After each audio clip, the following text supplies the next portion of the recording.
वो जो डायलॉग्स जो जो आपने लिखे, यानी कि किसी ने मूवी देखी हो या ना देखी हो, हर बच्चे के मुंह पे वो डायलॉग होता है, नवा है सोने। और एक कद्दी थी यानी दहशत नवाया है सोने। फिल्म इंडस्ट्री की तबाही का जिम्मेदार कौन? मुनाफिकत, झूठ, एक दूसरे को तस्लीम न करना। यार नासिरुद्दीन को पैसे देने की क्या जरूरत है? दो नंगे गाने पालो, फिल्म चल जी। मौला जट आपका लिखा शाहकार है, दोबारा रीमेक हो रही थी तो इस पे बड़े सवालात उठे थे। तख्लीकार मैं था, मेरी मलकियत थी, मैंने स्क्रिप्ट दिया। असल झगड़ा टाइटल का था कि मौला जट जो टाइटल था वो प्रोड्यूसर का रजिस्टर्ड था। वो कहता था कि आप मौला जट छोड़ दें, फिल्म बना ले जो कोई भी नाम रखे। उसकी जो खूबी थी, उसकी बुनियाद थी मौला जट। तो प्रोड्यूसर भी नाम छोड़ने के लिए तैयार नहीं था, डायरेक्टर भी। तो फिर उसका उसने कीमत दे दी, वो बात तय होगी, फिर खत्म हो गया। इस फिल्म ने उसकी फिल्म को भी जिंदगी नहीं दी और उसको भी नहीं जिंदगी। अस्सलाम वालेकुम नाज़रीन, मैं हूँ राना नवीद और आप देख रहे हैं न्यूज़ वन।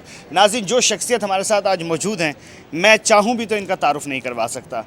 इनकी कलम की ताकत ने पाकिस्तान को ऐसे ऐसे बड़े नाम दिए हैं। इनके लिखे हुए डायलॉग्स को जब किसी भी आर्टिस्ट ने बोला है तो वो एक ही मूवी से, एक ही डायलॉग से सुपरस्टार बना है। इनके एजाज़ में तो बहुत सारी मूवीज़ हैं, इनकी लिखी हुई बहुत सारी मूवीज़ हैं, लेकिन एक मूवी जिसको बड़े सगीर पाको हिंद ने तस्लीम किया, जिसको हमारे बाहर के ममालिक, आउट ऑफ कंट्री लोगों ने तस्लीम किया, वो मूवी कि जो आज तक सिनेमा घरों की जीनत है। जी बिल्कुल, मेरी मुराद उसी मूवी से है कि जिस मूवी का रीमेक बना तो वो भी सुपर डुपर हिट हो गया, मौला जट। हमारे साथ मौजूद हैं नासिर अदीब साहब। इनकी कलम से वो जादू निकला कि वो आज दरख्शां सितारा बन के और सुल्तान राही साहब की सूरत में, मुस्तफ़ा कुरैशी साहब की सूरत में और आज फवाद ख़ान की सूरत में वो दुनिया में अपनी चमक जो है वो बिखेर रहे हैं। अस्सलाम वालेकुम सर। सर माजरत, मेरे पास कोई अल्फाज नहीं कि मैं आपकी तारीफ़ कर सकूं। ये बताएं आप कैसे हैं? मैं बिल्कुल ठीक हूँ और जितनी भी आपने तारीफ़ की वो मेरी तारीफ़ नहीं थी, वो मेरे अल्लाह की तारीफ़ थी। क्योंकि जो कुछ मैंने काम किया है ये अपनी अकल से नहीं किया, ये उसकी अदा से मिला। वाह वाह वाह। नासिर साहब, सवालात तो करने को बहुत सारे हैं। क्या सोच के मौला जट का स्क्रिप्ट लिखा था?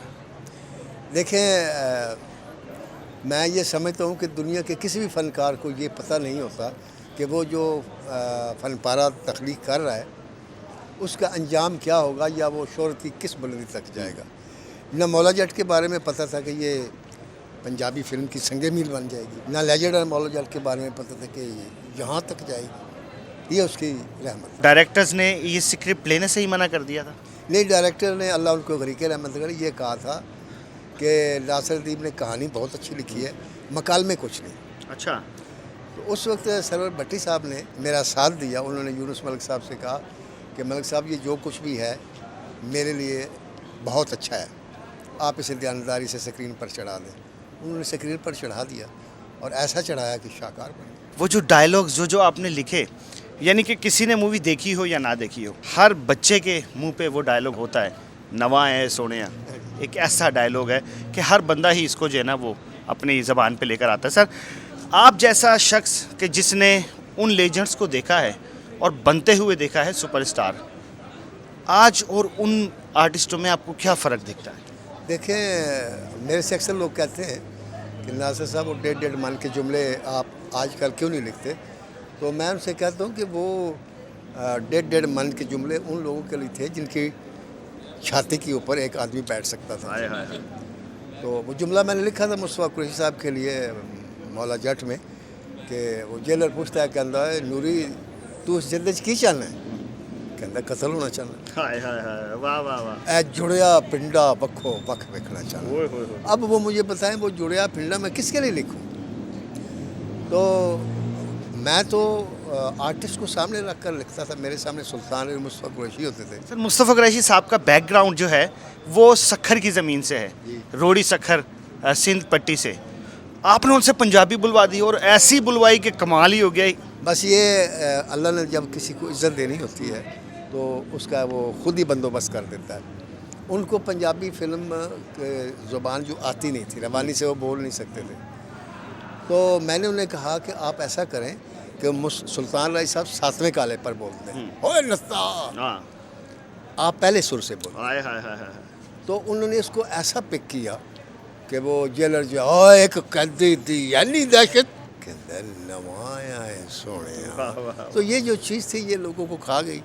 भाग गई। आपका शुमार उन लोगों में होता है फिल्म इंडस्ट्री के जो टू द पॉइंट और सच्ची बात करते हैं, मुनाफकत के पहलू से बिल्कुल निकल के। फिल्म इंडस्ट्री की तबाही का जिम्मेदार कौन? मुनाफकत, झूठ, एक दूसरे को तस्लीम न करना। आपने मेरी स्पीच सुनी? देखिए, किसी को मान लेने में ही अब एतराफ़ फ़न है। एतराफ़ फ़न सिर्फ आज के दिन के लिए तो नहीं था ना। बिल्कुल ऐसा। एतराफ़ फ़न जो है वो मोहम्मद कमाल पाशा का फ़ार एवर रखें आप। वही ज़ुबान होनी चाहिए, इसके बाद भी, इससे पहले भी। तो मेरी वही ज़ुबान होती है, मैं जो कहता हूँ वो कहता हूँ जो मेरे दिल में होता है। और यही वजह है कि मेरी बातों में भी अल्लाह ने असर रखा है।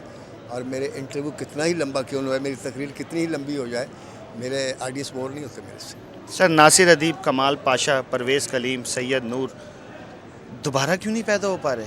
ऐसे लिखने वाले क्यों नहीं आ रहे? आज फहाशी को इतना प्रमोट क्यों किया जा रहा है? देखें, जिस वक्त इंसान भटक जाए, जब वो शॉर्टकट रास्ता ढूंढता है, तो शॉर्टकट रास्ता हमेशा शैतान का रास्ता है। और जब कोई आदमी अमीर बनने की ख्वाहिश कर लेता है कि मैंने दौलत कमानी है, तो हलाल की कमाई तो पैदल आती है, 2 नंबर की कमाई घोड़े पर आती है, हवा के दोष पर आती है। तो वो जिसमें शॉर्टकट ढूंढते हैं, तो लोगों ने शॉर्टकट ढूंढा। यार, नासिरुद्दीन को पैसे देने की क्या ज़रूरत है? 2 नंगे गाने पा लो, फिल्म चल जाएगी। फिलहाल को पैसे देने की क्या जरूरत है? ये कर लो, ऐसे हो जाएगा। ऐसे नहीं होता। वो वक्ती तौर पे होता है, वक्ती तौर पे हुआ भी, लेकिन रंग देखे आप, लेजेंड और मौला जट में गाने ही कोई नहीं है। आइटम सॉन्ग होना तो बड़ी दूर की बात है, या वल्गैरिटी या बोल्ड ड्रेस, कोई मुझे चीज़ दिखा दे, और वो सुपर डुपर। सुपर, आज तक लोग देख रहे हैं। सर, आखिरी सवाल करना चाहूँगा और आपसे इजाज़त चाहेंगे। मुझे आप ये बता दें कि मौला जट आपका लिखा शाहकार है।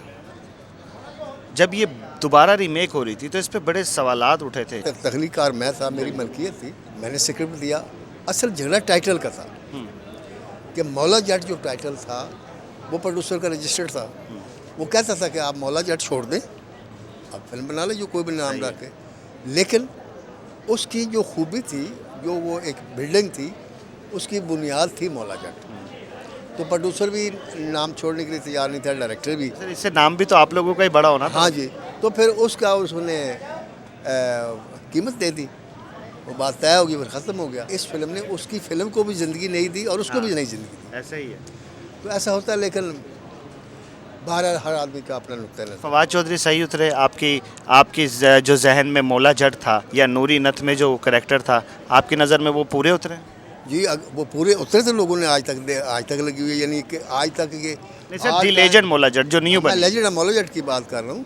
देखें, जिन्होंने पहली मौला जट देखी है, उनके पॉइंट ऑफ व्यू से शायद दोनों आर्टिस्टों ने वहाँ तक ना पहुँचे हो। तो वोकल ही नहीं मिलता। हाँ, लेकिन जो नई नस्ल है उनके लिए एंड है, जिसकी वजह ये है कि ऑल टाइम रिकॉर्ड हो गया कि एक सिनेमा में 1 अरब से ज़्यादा बिजनेस है। तो ये बड़ी बात है सर। ये वो कहते हैं ये सादत बज़ोरे बाजू नेस्त, ताहन बख्शत खुदा है बख्श। क्या बात है sir, thank you so much.